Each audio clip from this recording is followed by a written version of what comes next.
Well, I'm an apple shape, so I mean, why is he with me? My belly is just there, and I got back fat, and I got rolls. But there's all these bad bitches that have a banging body, and they have the, you know, the tat-ow and all of that, and they're beautiful and they're slim and they can fit these certain fashions, and they don't have a tummy and their waist is this small and all these things.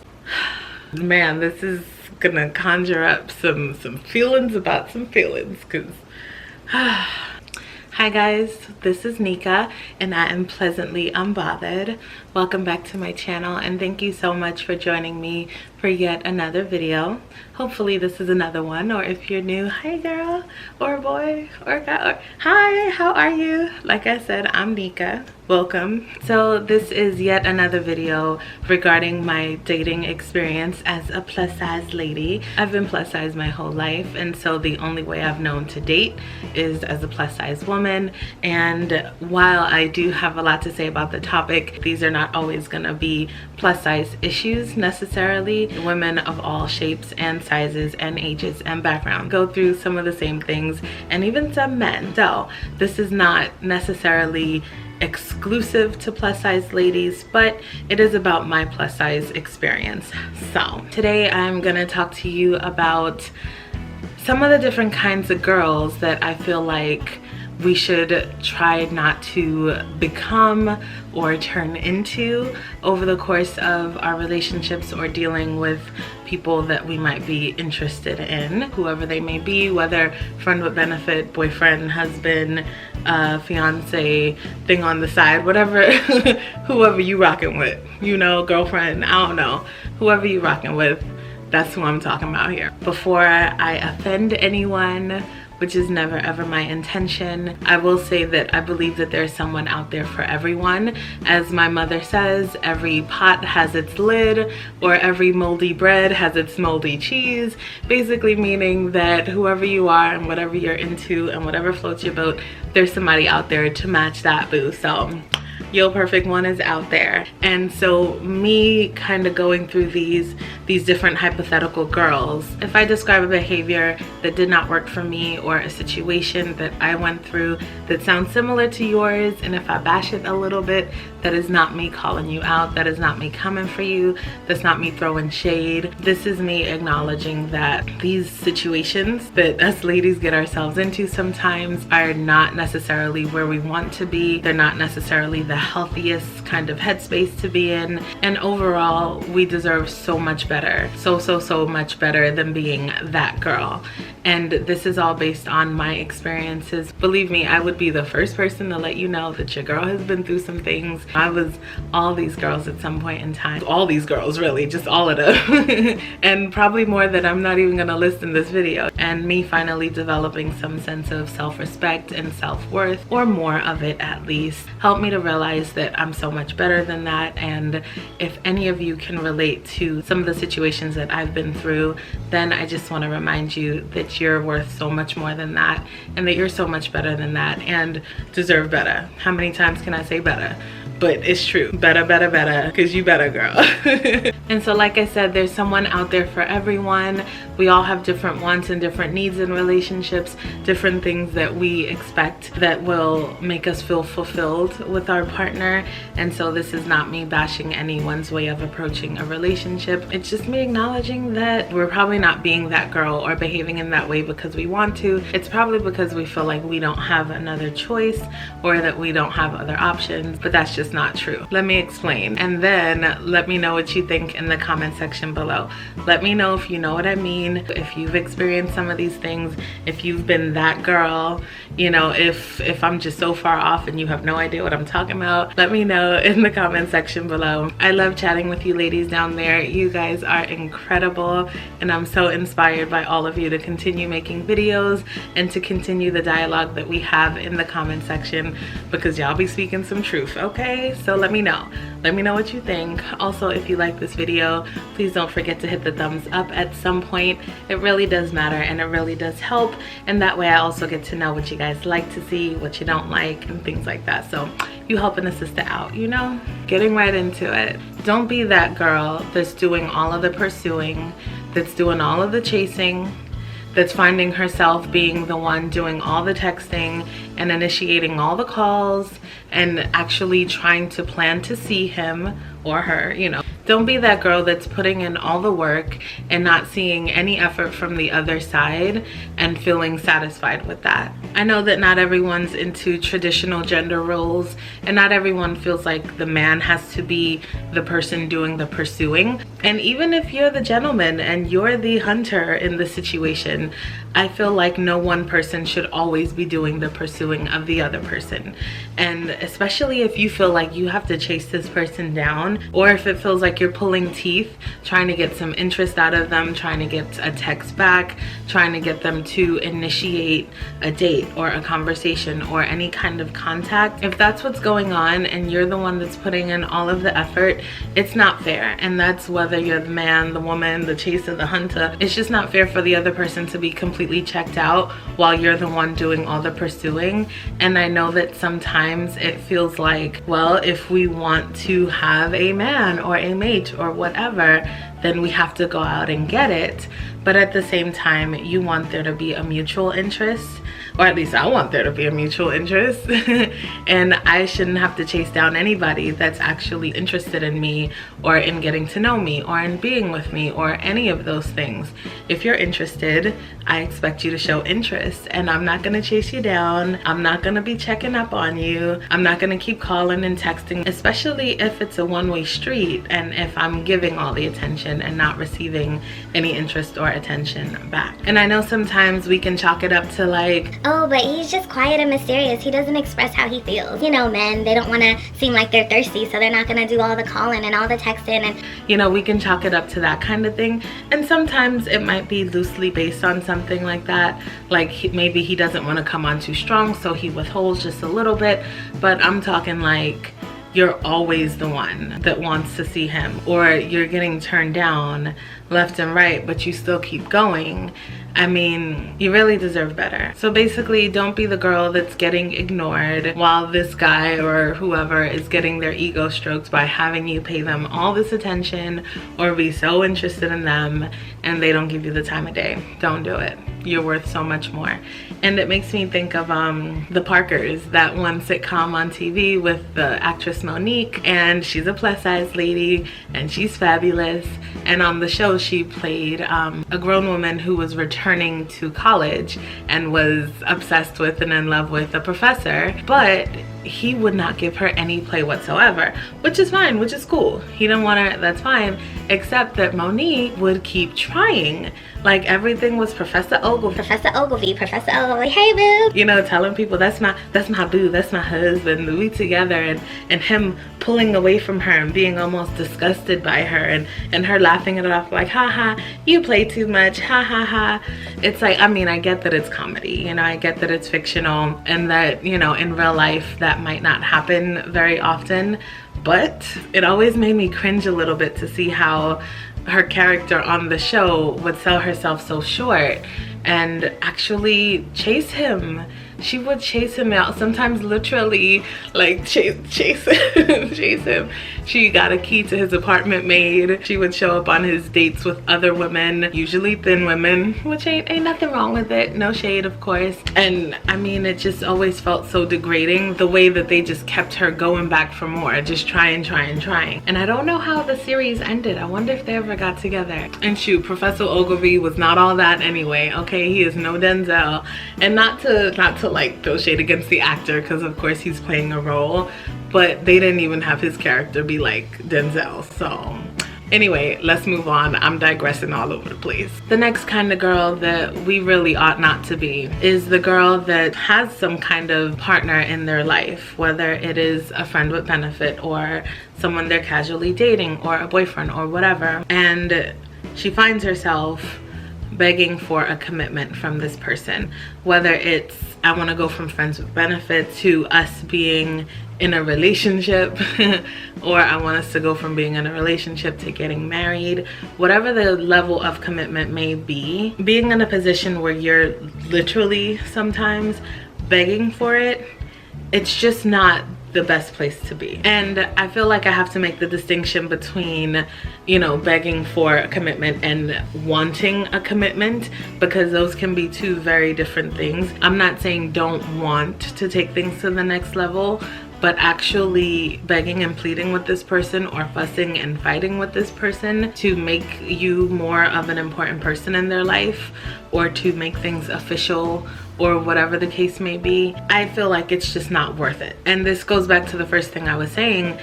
Chasing after someone isn't really necessary if the person wants to be caught, you know. If they're in a place where they want to be, you don't have to chase them. They're there.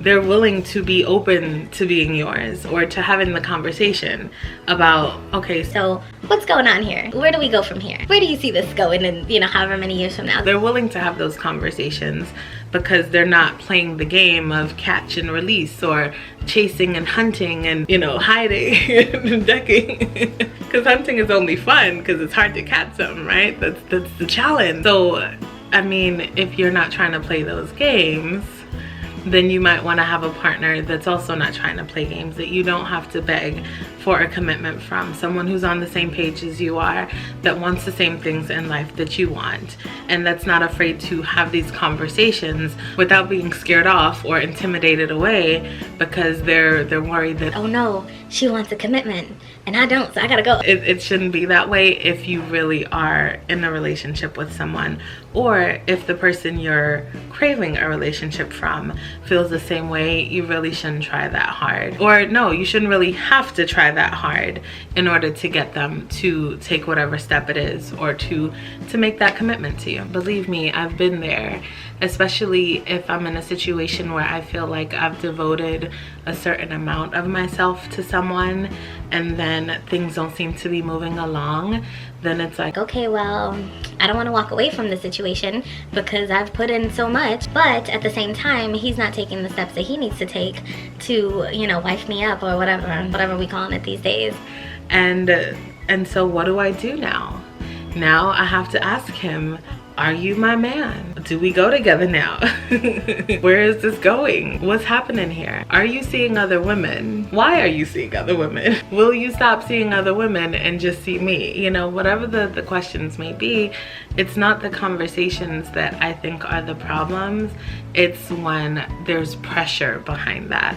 When it's, we need to be together or else, or you need to stop doing da-da-da-da or else. I feel like it's really important that we understand our options, and that we make sure that our partner also understands, because if we want the same things, then we should be on the same page. And if we've had those conversations and answered some of those questions without the pressure, without the you better do this or else, or I'm walking out the door, and that kind of thing, if we're able to figure out exactly what it is that we want, and whether or not this person shares that want and that desire, and whether it's with us. Because unfortunately, sometimes they want the relationship, sometimes they want to be settled down too. Sometimes they want to wife somebody up too, but sometimes it's just not us. Or maybe they just don't see themselves taking that step with us. How many people do you know that end up getting married shortly after leaving a long-term relationship? Because people suck sometimes, right? As much of an ass as that probably makes this person, I feel like it's important for us to remember that not every failed relationship is a failure in our lives, and that we're not meant to be with everyone forever. So when you were 15 and had your first boyfriend, or whatever age you were, did you think it was gonna last forever? Possibly. Aren't you glad it didn't last forever though, looking back? Possibly, I guess. Let me not assume anything. I know I'm glad it didn't last forever. You know, and even every step along the way, it's like you're with someone, there's the potential that it could go somewhere that's long term. But if you really think about it, how many relationships do we go through before we find the one, and possibly, you know, can pursue that happily ever after thing? And if a man got you begging, or if anybody got you begging for something, as a grown person with dignity and with pride, damn it, I'll be damned if I'm gonna be begging someone to love me or to commit to me. It's like, come on. Why don't we just know that we're better than that? Why aren't we born knowing that? You know, there should be a handbook. There should be a handbook that all young girls get, and that all young guys get too. And people with sense and rationally thinking minds should be in control of creating these books, these manuals per se, for these young folks. And for all of us when we're younger, to teach us the ways of healthy, mature, happy relationships, rather than us learning things from the media and dysfunctional relationships that we witness and see and hear about. That would be grand. That would be so grand. The next type of woman, it makes me so sad to see the woman that settles for just any kind of treatment that she gets because she's not sure of how much she really is worth. That also includes women who always feel like they're not good enough for their partner and who feel like they have to have doubts and worries and insecurities about their relationship because of their lack of self-worth and self-confidence and self-esteem, or any of those, or a combination of those. So if you've ever found yourself wondering why your partner's with you. Why me? Why'd he pick me? You know, there's a lot of other girls out there. Why is he with me? I feel like that can be an interesting question because it can be very innocent. Like, I wonder what it was about me that he found intriguing out of curiosity. But that question could also dig a lot deeper if we're wondering about whether we're good enough for this person or not. So if that lines of thinking goes to, well, I'm an apple shape, so I mean, why is he with me? My belly is just there and I got back fat and I got rolled. But there's all these bad bitches that have a banging body, you know, and they have the, you know, the tat-ow and all that, and they're beautiful and they're slim and they can fit these certain fashions and they don't have a tummy and their waist is this small and all these things. So why is he with me? That becomes that kind of toxic thinking that gets me doubting my self-worth, what I deserve, who I deserve, and the motivation for someone's love for me. Because if I'm really worried about why he loves me, in spite of the apple shape and the tummy and the back fat and all that, then really I'm having doubt as to whether or not I'm actually lovable at this size or as this body shape. And that's where I think it becomes dangerous. Or if I'm always doubting his reason for being with me, or always feeling like he has some other kind of motive and intention without having any proof of it, but feeling like, oh, he's gotta want something else. He's gotta be after me for something else, because why else would he be with me, you know? What else could he possibly see? He's gotta be using me because I have a good job. Or he's gotta be taking advantage because he hears that big girls are easy. Or he's just playing a joke on me and it's a cruel joke with him and his friends. So if this is a gentleman who's telling me that he cares about me, or he wants to take me out on a date, or he thinks I'm fantastic, and I'm like, yeah, but what do you really want? And I mean, I think it's always smart to be just a teeny bit skeptical. You don't want to just throw your heart all out there all at once, because then that's an easy way to get hurt and taken advantage of. But at the same time, if you are hoping to find love or a relationship or some kind of connection with someone at some point, you're gonna have to let them in at least a little bit in order for something to stick. And you're gonna have to believe them at some point when they say that they like you, when they care about you. And a lot of that comes from believing that we're worthy of that, but that someone would want to get to know us better, and that we are worth getting to know better, because damn it, I'm fantastic. So yeah, he would want to get to know me better. Does he have ulterior motives? Possibly. A lot of people do. Sometimes it's us as the ladies who have ulterior motives. It's like, I heard he got deep pockets, girl, so. I mean, different people have different motives, and that's just what it boils down to. So it is smart to figure out what the motive might be if you have reason to feel that there's a motive. But if it's all coming from a place of, well, I can't possibly be enough for him, so there's gotta be something else that he's after, then I feel like that's where it gets a little bit dangerous. If we're always waiting for the other shoe to drop, and for our happiness in a relationship, or our relationship altogether, to be just pulled out from under us, then there's no way that we can feel secure in that relationship or stable in that relationship. And I feel like those are two of the main reasons a lot of people want relationships, for security and stability. So if I'm always doubting, why is he with me? What if he meets someone else? What if that girl doesn't have a belly like I do? You know, what if that girl can cook better than I can? What if she's better in bed than I am? What if she has curlier hair than I have? What if she's smarter than I am? What if she has more money than I am? Than I have? What if she comes from a better family than I do? What if she has more in common with him? Or whatever it is, if we're letting those things get to us and affect the way that we feel about our love lives and our relationships and how secure we feel in these things, then we're always going to be trying to measure up to what we think this person is going to want in us. Or we're always going to be on the lookout, wondering when they're going to leave us. That is toxic, girl. Leave it alone. Don't do it to yourself. Believe me when I tell you, don't do it. Plus, if he's a smart man, he'll know what he has, and he won't let you doubt his feelings for you. He won't let you wonder. He won't let you worry. He won't make you feel like you have to compete with anyone out there. But at the same time, sometimes these things can be based on insecurities in our own head. So if he's not doing anything actively to make you doubt his feelings or to make you feel like he's not genuine, then maybe it's you. And not to point the finger at you, girl, but maybe it's us then that's getting in our own way. And once we realize that our self-worth does not come from the way someone treats us, then we'd realize that we are worthy of love. We'd realize that we are all that in a bag of chips, you know, for somebody at least. Maybe not for all the men's, but like I said, all the men's aren't who we're supposed to end up with anyway, you know. Like I said, it wasn't always this clear.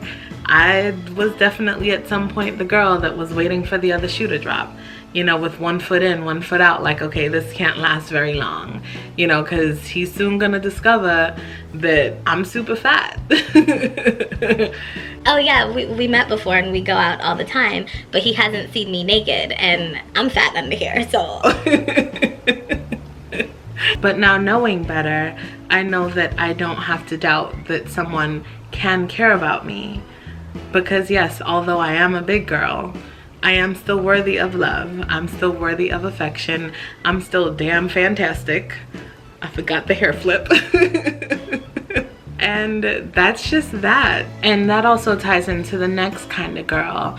And that's the girl that's just certain that her man is gonna cheat on her at some point, and she's gonna find out how. She gonna check that cell phone, she gonna see that text message, or she's gonna call that number, and ooh, when a girl answer, ooh, okay, if this is a girl's number, she better not answer. Boo, boo, okay? And like I said, it is definitely important to stay smart and to keep your eyes open even when falling hopelessly in love or whatever we do.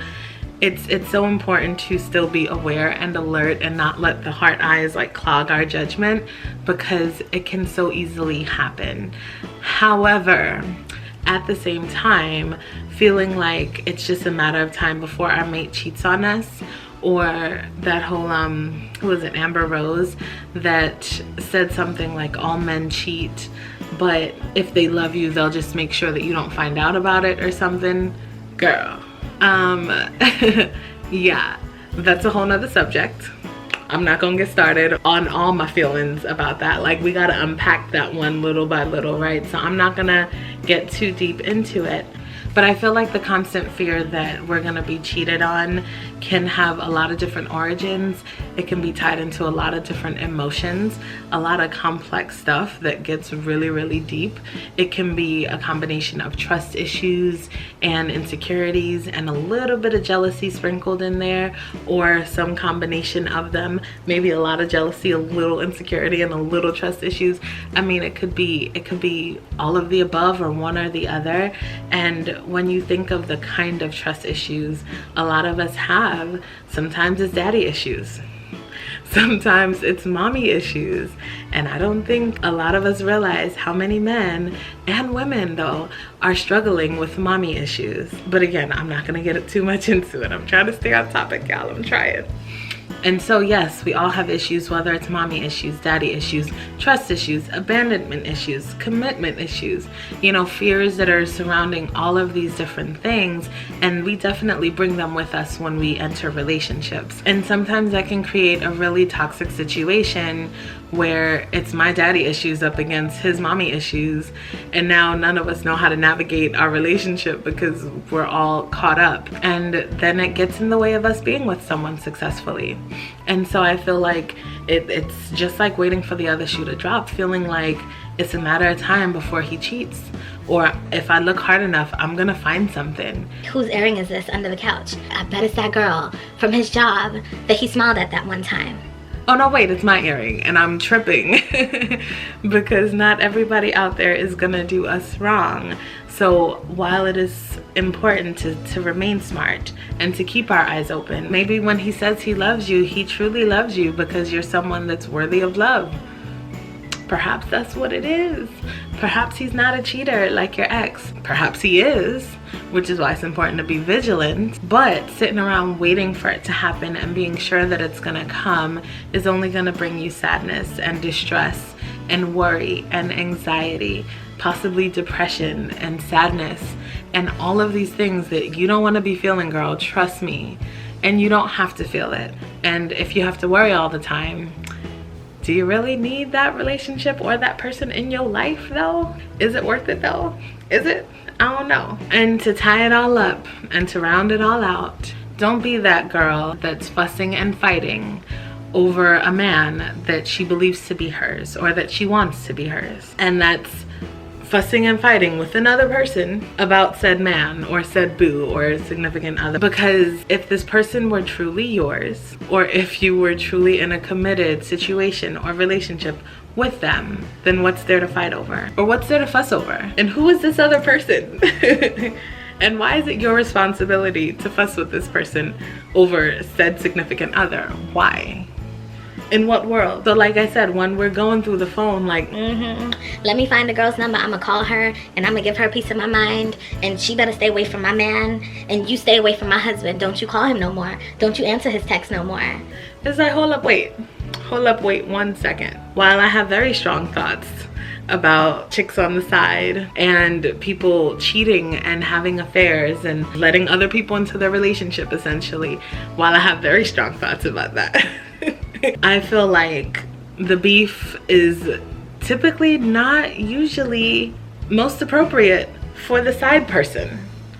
Your beef, so to speak, your issue, your quarrel should be with the person that you are with or dealing with or talking to. So all that to say that if you have to be fussing and fighting about this person or over this person, then maybe they're not really who you think they are to you, you know, or maybe your role in their life is not what you think it is. And that's something to reconsider and something that you might need to figure out with this person and not with the person that you think is the issue, or that we might have thought is the issue. You know, the side chick is not always the main enemy. It's the guy who's allowing her to be on the side, who's allowing her into your life and into your relationship. And like I said, if this person were really yours, then you wouldn't have to be schooling anybody else about what your relationship with them is or what the boundaries should be.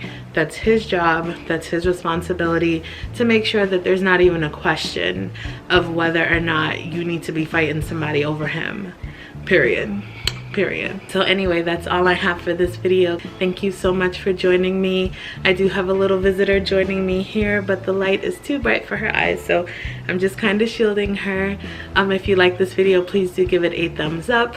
Also, let me know in the comments what you think, and do consider subscribing if you'd like to see more videos. Also, follow me on Instagram if you'd like to see her in full.